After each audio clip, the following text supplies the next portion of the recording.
अस्सलाम वालेकुम स्टूडेंट्स, मैं हूं शुएब कंवर और आज हम मोल के बारे में पढ़ेंगे कि मोल क्या होता है। ठीक है, तो सबसे पहले हम छोटे से कुछ एग्जांपल्स लेते हैं, उसके बाद हम मोल को डिफाइन करते हैं। ठीक है, तो अगर मैं आपको बोलूं कि हमारे पास है 1 किलोग्राम है, तो इसमें ग्राम्स कितने होंगे?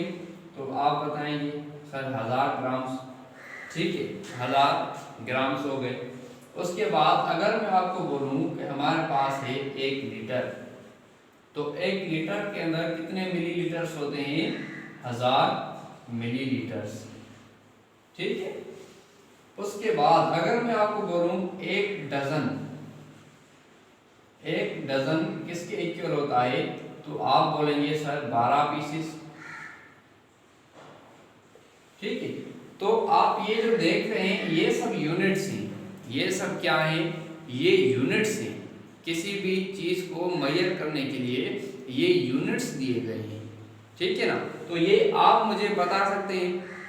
मैं आपको बोलूं कि हमारे पास है 2 किलोग्राम, 2 kg है, तो आप मुझे बताएं इसमें ग्राम्स जो हैं वो कितने होंगे? ग्राम्स आप मुझे बताएं वो कितने होंगे? तो आप मुझे बताएंगे सर 2000 ग्राम्स, 2000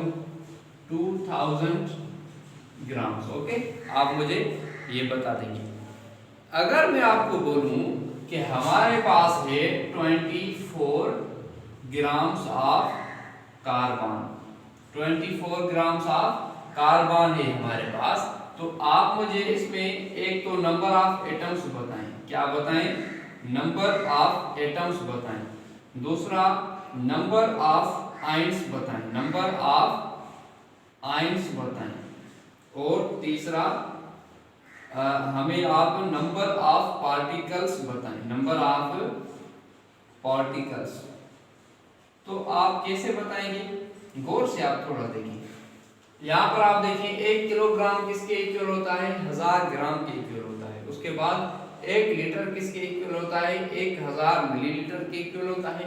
और 1 डजन 12 पीसेस के इक्वल होता है। ठीक है, तो आपसे अगर मैं पूछूं कि 2 किलोग्राम में कितने ग्राम होंगे, तो आप बताएंगे सर 2000 ग्राम। आपने बता दिया ना। अगर मैं आपको बोलूं कि हमारे पास है 2 डजन ऑफ बनाना,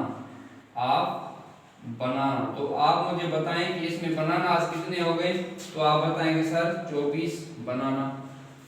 ये आपने मुझे बता दिया। लेकिन अगर मैं आपको 24 ग्राम ऑफ कार्बन दे दूं, मैं आपको 24 ग्राम कार्बन दे दूं और आपसे मैं 3 चीजें पूछूं, कौन सी?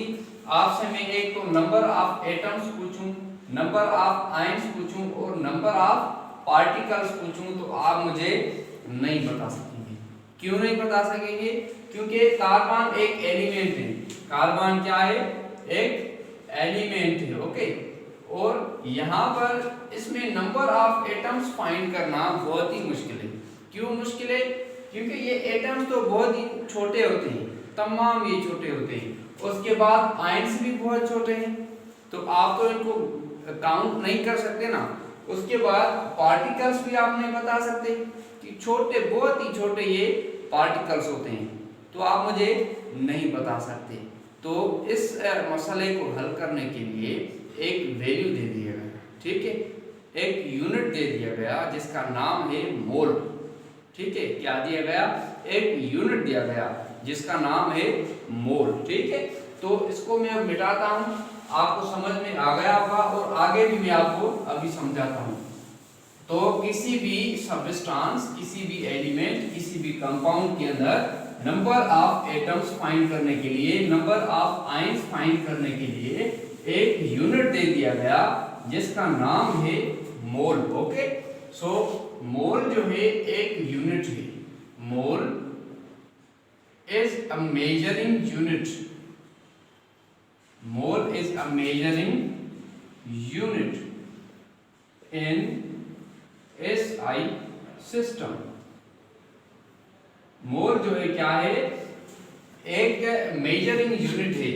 आप नंबर ऑफ एटम्स फाइंड करना चाहें, आप नंबर ऑफ पार्टिकल्स फाइंड करना चाहें, आप नंबर ऑफ आयंस फाइंड करना चाहें, तो आप ऐसे तो नहीं कहेंगे ना 1 किलो एटम्स 2 किलो आयंस, आप ऐसे तो नहीं बोलेंगे ना, क्योंकि एटम्स के अंदर एलिमेंट्स के अंदर जो एटम्स होते हैं, आयंस होते हैं, बहुत ही छोटे होते हैं, पार्टिकल्स भी बहुत ही छोटे होते हैं। तो उसको फाइंड करने के लिए, उनको फाइंड करने के लिए एक यूनिट दे दिया गया जिसका नाम है मोल। ओके, तो इसका जो 1 मोल है, जैसे हमने पढ़ा था पहले, आपको पता है, मैंने आपको बताया था ना कि 1 केजी किसके इक्वल होता है, 1000 ग्राम के। ठीक है, मतलब 1 किलोग्राम 1000 ग्राम्स के इक्वल होता है। ऐसे ही 1 मोल जो है किसके इक्वल होता है, 6.022 into 10 पावर 23 इसके इक्वल होता है। ठीक है, ये जो है 1 मोल का वैल्यू है, समझ में आ गया। उसके बाद मोल को एवोगैड्रोस नंबर भी कहा जाता है। Mole is also called Avogadro's number. Mole is also called Avogadro's number. मोल को एवोगैड्रो नंबर भी कहा जाता है। समझ में आ रही है बात, मोल को एवोगैड्रो नंबर भी कहा जाता है। बात समझ में आ गई, क्लियर है। अब हम इसको थोड़ा सा रिपीट करते हैं। ठीक है, मोल जो है एक नंबर है, यूनिट है, नंबर भी हम कह सकते हैं, लेकिन ये एक यूनिट है, मेजरिंग यूनिट है एसआई सिस्टम में। और 1 मोल जो होता है वो 6.022 into 10 पावर 23 के इक्वल होता है, और मोल को एवोगैड्रोस नंबर भी कहा जाता है। ठीक है, तो अब हम थोड़ा आगे चलते हैं। तो इसका फार्मूला हम देखते हैं मोल का, कि मोल का फार्मूला क्या होता है। तो मोल फाइंड करने का फार्मूला हमारे पास ये आ जाता है। n जो है, मैं लिख देता हूं यहाँ पर, n जो है रिप्रेजेंट करता है नंबर ऑफ मोल्स को, स्मॉल n। ठीक है, तो इसका फार्मूला होता है mass given upon molar mass, mass given upon molar mass. ये नंबर ऑफ मोल्स को फाइंड करने का फार्मूला होता है। हमारे पास एक क्वेश्चन देता है हमें, पहला क्वेश्चन हमें देता है, कहता है कि find n 24 grams of carbon. पहला क्वेश्चन में क्या देता है, कहता है कि नंबर ऑफ मोल फाइंड करें। n जो है किसको रिप्रेजेंट करता है, नंबर ऑफ मोल्स को रिप्रेजेंट करता है। 24 ग्राम ऑफ कार्बन में आप नंबर ऑफ मोल्स फाइंड करें। उसके बाद दूसरा हमें क्वेश्चन क्या देता है, दूसरा हमें क्वेश्चन देता है कि find number of moles, find the number of moles, मतलब n। ठीक है, n 48 grams of oxygen, oxygen का 48 ग्राम्स जो हैं उनमें भी आप नंबर ऑफ मोल्स फाइंड करें। तीसरा भी हमें क्वेश्चन देता है, इस क्वेश्चन में हमें कहता है कि find the number of moles in 88 grams of CO2। ये 3 क्वेश्चन हमें इसने दिए हैं। मैं आपको बताता चलूं, n जो है नंबर ऑफ मोल को रिप्रेजेंट करता है। तो इन क्वेश्चंस को अब हम हल करते हैं। यहाँ पर बहुत ही सिंपल एक मेथड है, और यहाँ पर मैं डेटा नहीं बनाता, सिर्फ इनको हम सॉल्व करते हैं। तो इनको सॉल्व करने के लिए आप फार्मूला को देखिए। फार्मूला में हमको क्या कहता है, mass given upon molar mass. ठीक है, तो यहाँ पर हम पहला क्वेश्चन जो है इसको सॉल्व करते हैं।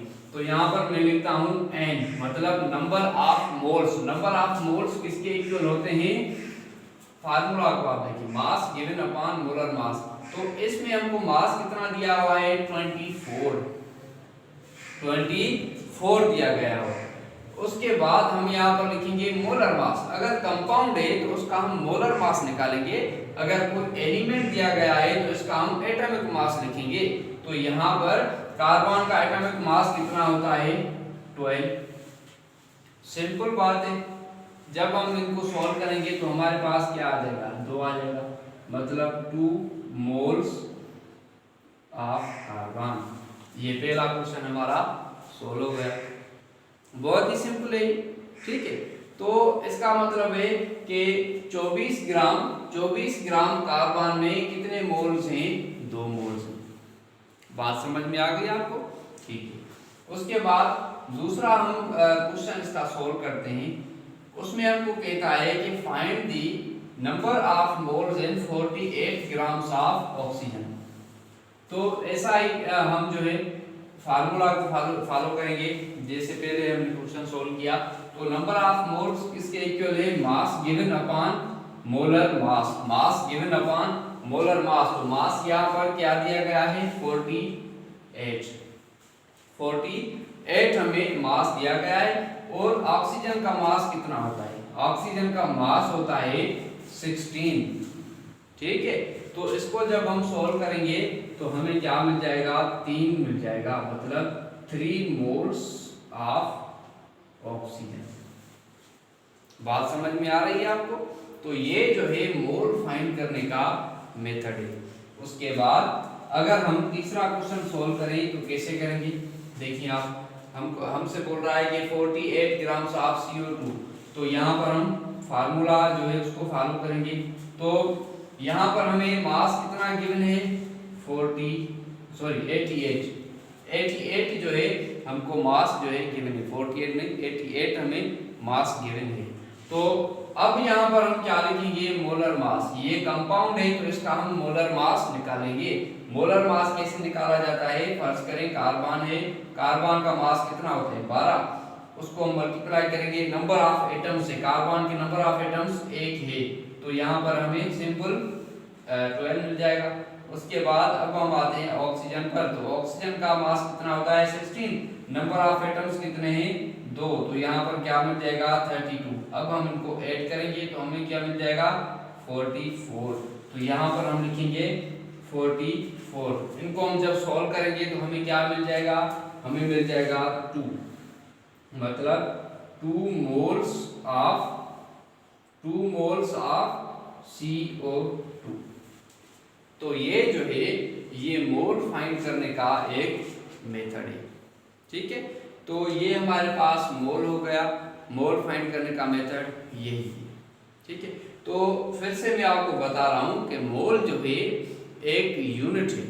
मोल क्या है? एक यूनिट है।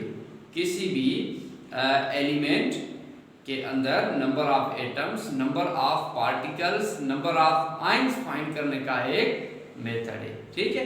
तो यहाँ पर हम कह सकते हैं कि 24 grams of CO2 contains 2 moles. 24 grams of CO2 contains 2 moles, ठीक है।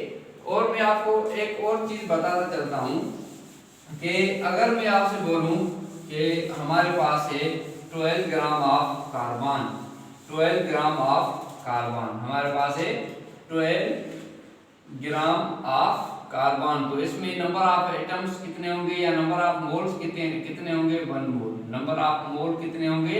1 मोल। 1 मोल का वैल्यू क्या होता है?